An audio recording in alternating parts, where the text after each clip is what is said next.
Hello, and welcome back to Kingdom Tales. I'm Father Lee, and together we're reading from The Tales of the Restoration by David and Karen Maines. This is the third book in the Kingdom Tales series. Do you have a mentor in your life? A mentor is somebody who is a teacher, but they don't just give us information, they walk beside us. They show us how to do the things that we need to do because they're right beside us all the time. A mentor is there with you to show you the way to go forward, to see the things that you're doing, to encourage you, to correct you, to walk beside you all the time, to listen to you, to help you along the way. Maybe your mentor is one of your parents. Maybe it's a grandparent. Maybe it's a family member or a friend. Maybe it's your pastor. We all need mentors in our lives. When Jesus talks about us, he calls us his friends and he calls us his disciples. A disciple is somebody who walks very close to a mentor, to a leader. Somebody whose life begins to look like the life of their leader and their mentor. You and I are being called to walk alongside Jesus in that same way, so that as we go along the path of life, our lives begin to look more and more like the King that we follow. Today's story is called Safe Places. The children in the song studio were learning an old folk chant.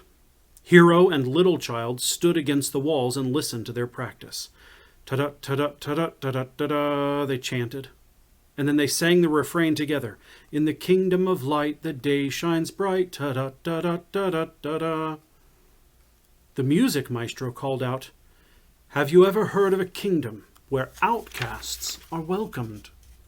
The chorus shouted back, "No! Ta-da-da-da-da-dum!" Little Child noticed that, as in every group of singers, one boy's voice cracked high above the rest. "Have you ever heard of a kingdom where every lost child had a home?" This time there was jostling between the children as each strove to outdo the other's enthusiasm. "No! Ta-dum, ta-dum, ta-dum!" And then another refrain all together. In the kingdom of light, everything's all right. Ta-da, ta-da, ta-da, da-da-da-da-dum. Hero motioned for Little Child to step outside. The older brother was taking the younger on a tour of Bright City. "We'll see most of the safe places today," he explained. In the old enchanted city, children were always unsafe.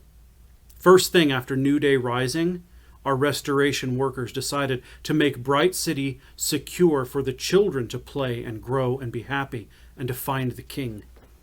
In Bright City, we still have orphans who need names and families and birthdays. Children still suffer the memory of branding, and there's still danger from the dark things who try to kidnap lost children and carry them away to the garbage dump. But at least for now in Bright City, the children who belong to the King are safe and secure if they live by King's ways.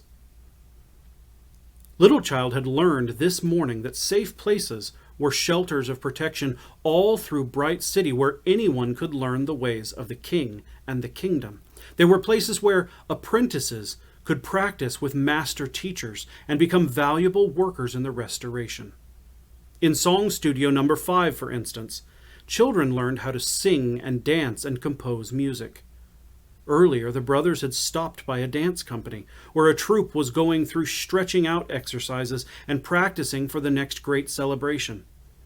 In an artist colony, they'd watch children, blissfully messy, learning to finger paint and draw and sculpt paper mache.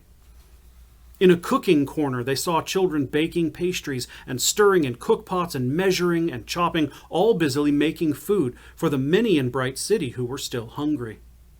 Although he had been very small when he and Hero fled the enchanter and branding and a pursuing horde of burners and breakers, Little Child remembered enough of Enchanted City to see the great differences now. No longer did people work by night and sleep by day. No longer did the city run on man-made power, which always failed right in the middle of the ninth inning. No longer did the death drums pound out orphan hunts. No longer did an oppressive fear clutch at the heart, or the din of the naysayers weigh down the soul with impossibilities. Instead, construction and restoration were going on everywhere. Soon they would reach even the poor in the ramshackle tenements of Moyroxen. Instead, players mimed on park benches, taxis honked like trumpets in a marching band, murals were being painted on empty, dark walls. And fire. Fire was no longer used to threaten or brand, but to warm cold hands and feet and to make energy or light the way. Overall, the sun shone, and if there was rain, you knew the sun would come again the next day or the next. Little Child noticed, however, that soot still blackened most buildings, and many of the potholes in the streets had not been filled. Every now and then, fading graffiti on fences still declared, "Seeing is believing." "It's very easy," Hero was saying as he waved down a jaunty yellow taxi. Little Child noticed the new name lettered on its door, Mercy Street Taxi Corps. "Hey, Bob," said the cabbie, "where you two want to go?" The brother climbed into the back seat. "City Drama Center," answered Hero. "Any saboteur activity today?" The cabbie yanked a flag on the meter reader, turning the crank to connect to the street line power, and smoothly pulled away from the curb. "Yeah, got some trouble. Power's been off and on all morning. Stop and start, but Taxi Corps ready for him if we see anything. Everything's oiled in tip-top shape." Hero frowned, his face full of concern, then leaned back and reached for a small carton that was tucked into the corner of the seat beside him. "Hungry, Elsie? It's been a busy morning." Beneath a bandana napkin, rounds of wheat cracker waited. There were also boiled eggs with their shells brightly tinted, green pears, and small jars of chilled apple juice, treats for busy passengers. Little Child chose several crackers to munch on. "As I was saying, it's very easy to take all this for granted and to think there's no danger." Hero interrupted himself. "Oh, look over there. Oh, you probably don't remember. It used to be the Dagoda, the Enchanter's headquarters. Now it's the Mercantile Exchange, a place for buying and selling. The fruit and vegetable displays themselves are worth a visit." Little Child peered through the taxi windows at the tall building, which a crew of workmen were busy repainting. He noticed bright new banners waving from the towers. He tried to catch snatches of the hearty work song that wafted through the air. Hero took a swallow of the juice and leaned back. "But we need to be careful. There's still much danger in Bright City. It's not safe like Great Park. Though the Enchanter and his host have been vanquished to the garbage dump, and though we live day lives, the dark things will do whatever they can to breach the Ranger's surround of protection. We are really a city under attack." The engine of the taxi sputtered. The cab jerked to a halt, then lurched forward as the cabbie ground the crank firmly and gunned the ignition. The cab lurched again, stopped, and started. "See what I mean?" cabbie said, looking over his shoulder. Hero leaned forward, tapped the cabbie, and said, "That's not good. Stop here anyway. We'll cut across to the Drama Center, and I'll be there if you need me." Switching to cell storage, the cabbie left them on the curbside, ignited the engine, picked up speed, and then it hustled back into traffic and disappeared around the corner of a busy intersection. Hero's face still showed concern. "We'll walk through this play plaza. You know, of course, that the Enchanter hates it when children play. He only wants them to work for him. He despises light-hearted laughter. If he could, he'd rob all children of their happy childhoods. All who worked for him in Enchanted City grew up too soon, or didn't grow up at all. His dragnets captured orphans and trapped lost children. He branded 5-year-olds at Burning Place. He forbade birthday parties." The two walked through a high gate between stone walls where gardeners were busy planting. This is the first play plaza to be planted, Hero explained. Tall trees and shrubs sat crowded beside each other, their roots wrapped in burlap balls. A team of mothers, grandfathers, and gardeners knelt on their knees digging flowers into the rich black soil. Everyone seemed to recognize Hero and call out welcome to him. We'll cut catty corner over to the walkway along the river. That way we can at least get a glimpse of the solar fields. Does it look at all familiar in here? Little Child had noticed the resemblances of the play plaza right away. The gates and the stonework on the outside fence were an exact copy of the one in Great Park. He supposed the trees and the flowering plants had been transported here across the garbage dump. Some children were bouncing on pogo balls in the middle of stacks of flat stones to be used for paving. Hero explained, caretakers designed some 20 of these plazas all across Bright City. The idea is to transplant a little of Great Park here. These are safe places, too.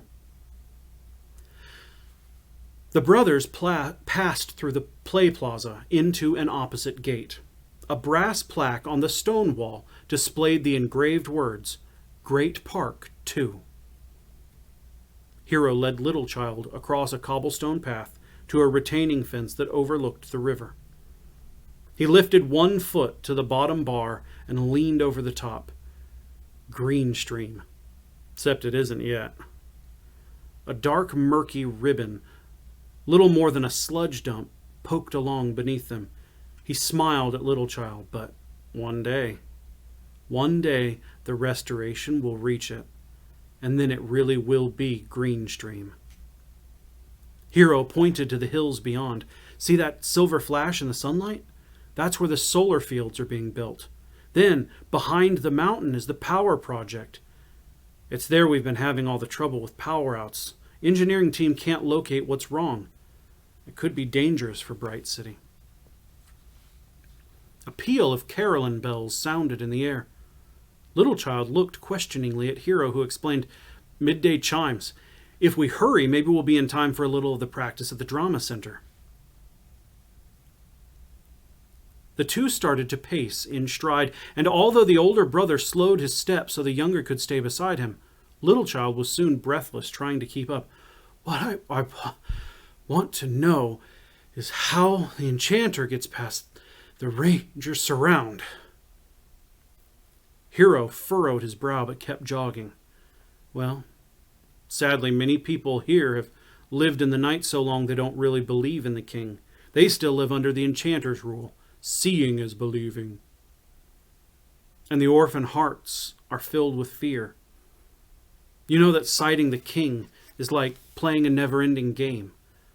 We all played it often enough in Great Park. Well, lost children don't know how to play. They don't know how to sing or dance or make stories. They have to be taught, so they can't see the king, and those who don't see the king don't believe in him, and often let the enchanter's men into the Bright City. Little Child stopped short, stunned. He thought of the horror of the old dark city. He looked around him at all the vigorous signs of the restoration.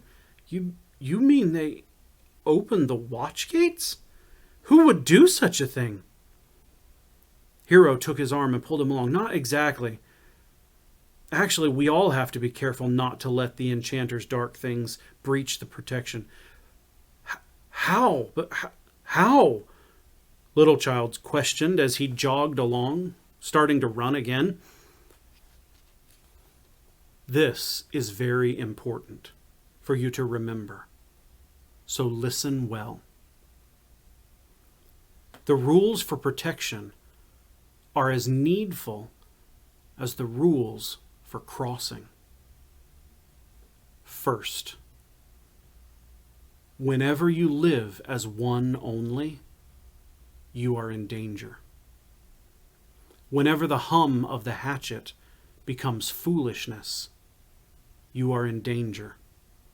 When you forget to keep watch for the king, you are in danger.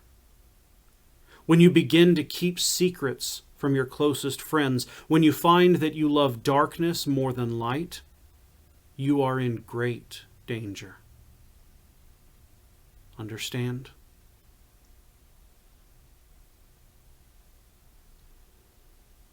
Little Child nodded his head as he jogged. If any of us are not careful, if we break the rules for protection, the burners and the breakers and the naysayers are given power, and when they have power, they use it to breach the surround. Make sure you memorize the rules. The brothers had reached the drama center. They vaulted up a series of steps and went through a crescent of open doors into a large enclosed pavilion that gave way to an amphitheater lined by 3 tiers of balconies. A group of players stood on the stage, huddled together in conference. "Thespia!" called Hero. "Thespia! I want you to meet my brother."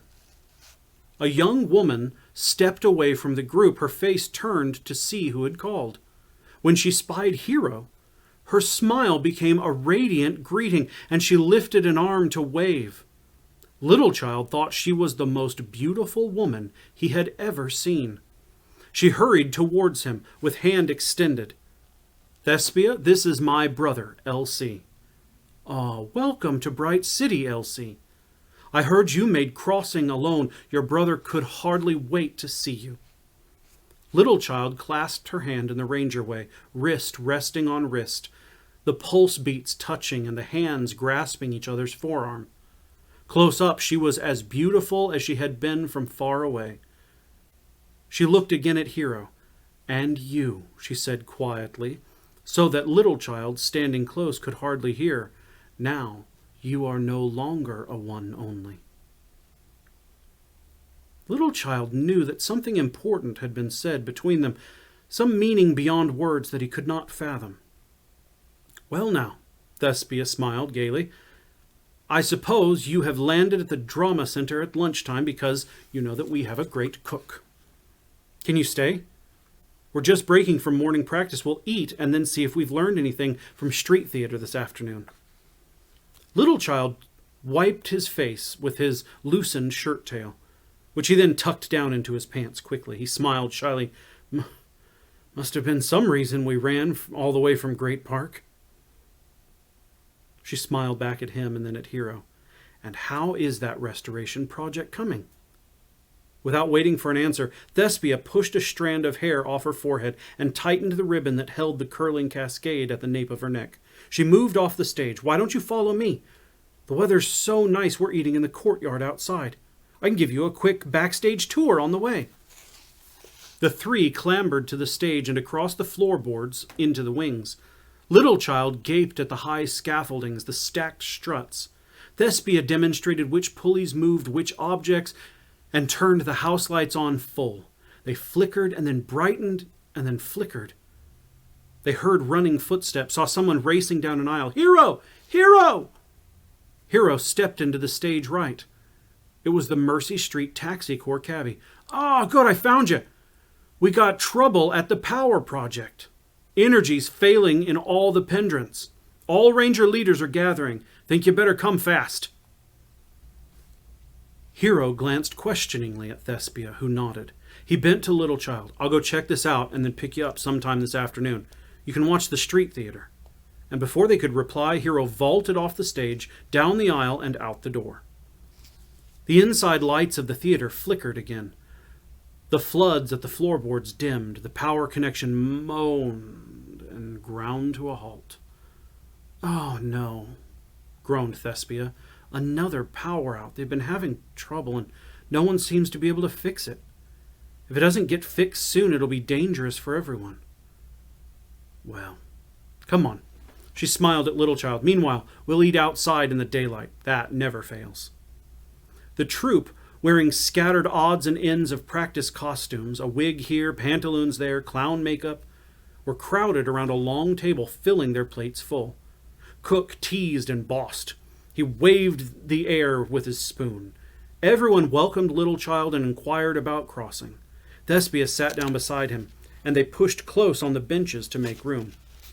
Suddenly, overwhelmed by all that was new, with Hero gone and Great Park and Mercy and Caretaker far away, with Bright City being both less and more than he expected, Little Child was picking at his food.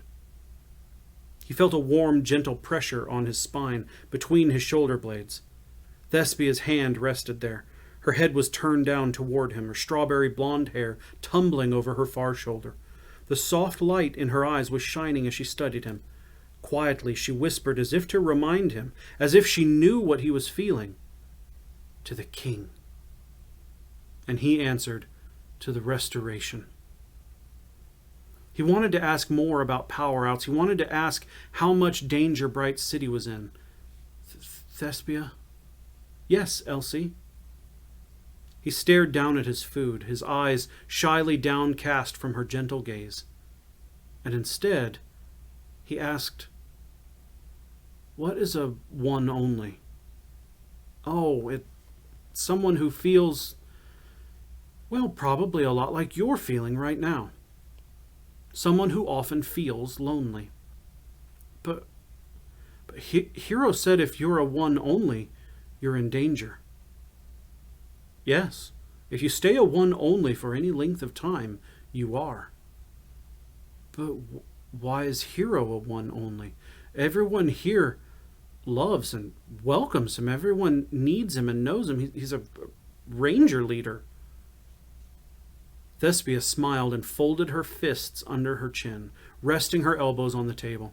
She gazed ahead of her as though thinking about the right answer. Well, becoming a one only can happen differently for different people. Let's just say that Hero loves someone in a way that someone can't love him. She looked back to see if he understood. And is Hero in danger? Thespia stood up from the table, brushed the crumbs from her skirt. She pulled Little Child from his place, smoothed his unruly hair back from his forehead the way that Mercy always did. Then she placed both hands on his shoulders, one on each side, and looked him directly in the eyes. The most beautiful player of all smiled again. I think today, Elsie, that Hero, your brother, is in much less danger than he has been. She tapped him on the nose, all because you have come.